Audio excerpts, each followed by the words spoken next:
Hello everyone and welcome back to the Alberta Independence Case channel. Today let's discuss a major legal development that could dramatically affect the future of Alberta's independence movement.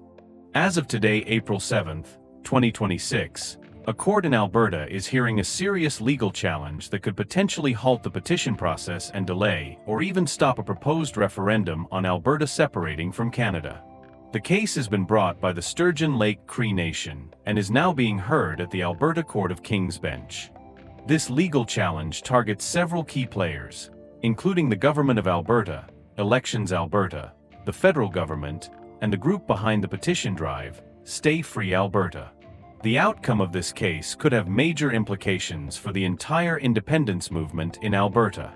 So in this video, we are going to break down what the lawsuit is about, why First Nations are challenging the process, the role of Alberta's controversial Bill 14, and how this legal battle could affect the proposed October 19, 2026 referendum for Alberta's independence.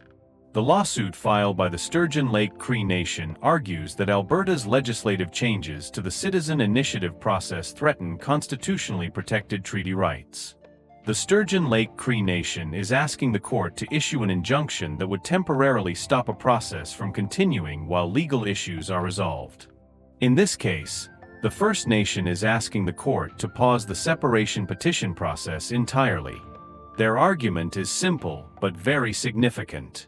They say that the province of Alberta has allowed a constitutional process, one that could lead to separation from Canada, without consulting the First Nations whose treaty rights are tied directly to Canada itself. At the center of this legal dispute is a controversial piece of legislation known as Bill 14, passed by the government of Danielle Smith. This law removed an important section of Alberta's Citizen Initiative Act. Previously, that section stated that citizen initiatives could not violate the Canadian Constitution or treaty rights.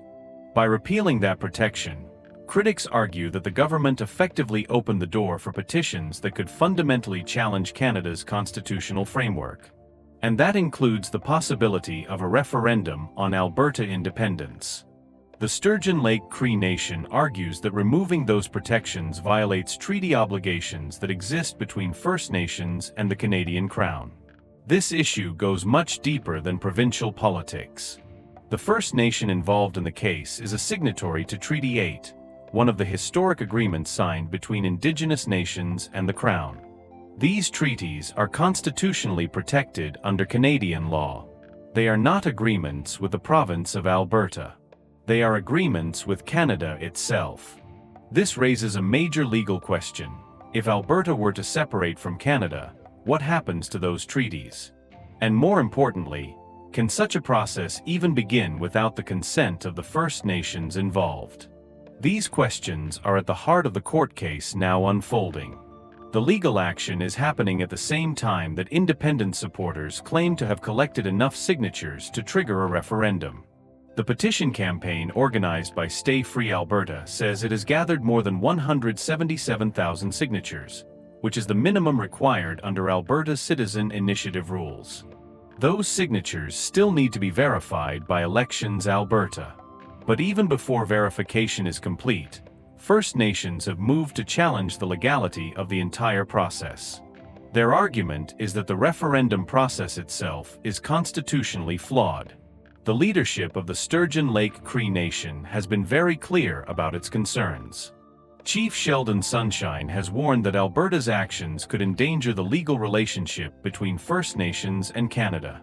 According to the Sturgeon Lake Cree Nation's legal filings, the independence movement risks undermining treaties that were signed more than a century ago. From their perspective, any move toward separation that ignores treaty obligations could fundamentally change the constitutional landscape of Canada. And that is why they are asking the court to intervene. The Sturgeon Lake case is not the only legal challenge. In fact, it is one of 3 cases now being heard this week. 2 other Indigenous groups have also launched legal actions opposing the separation push: the Athabasca Chipewyan First Nation and the Blackfoot Confederacy. All of these cases are being heard by Justice Shayna Leonard at the Court of King's Bench.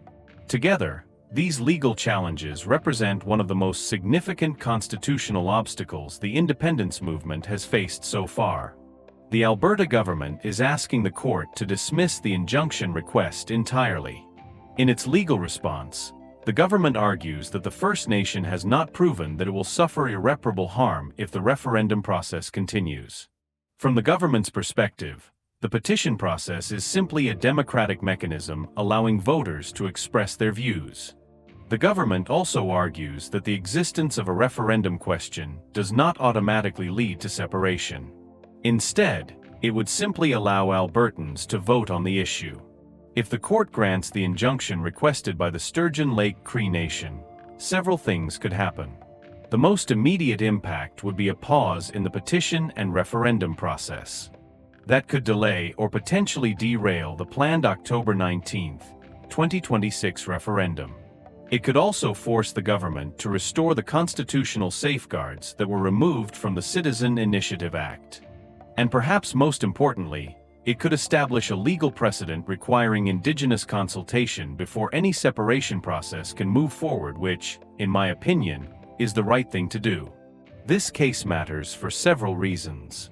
First, it raises fundamental questions about constitutional law in Canada. Second, it highlights the role of Indigenous treaty rights in any discussion of provincial independence. And third, it shows that the path toward Alberta separation is not just a political issue. It is also a legal and constitutional challenge that could take years to resolve. So as we watch this case unfold, one thing is becoming increasingly clear. The debate over Alberta independence is not just happening in town halls, social media, or political rallies. It is now unfolding in courtrooms. And the legal arguments being made by First Nations could have profound implications for whether a separation referendum can even move forward. Over the next few days, the Court of King's Bench will hear arguments from all sides. The decision that follows could shape the next chapter in Alberta's political future. But I want to hear from you. Do you believe First Nations must be consulted before any referendum on Alberta separation? Or should Albertans alone decide the future of the province? Let me know your thoughts in the comments. And if you found this analysis helpful, don't forget to like the video and subscribe for more discussions on Alberta politics and Canadian constitutional issues. I will see you in the next video.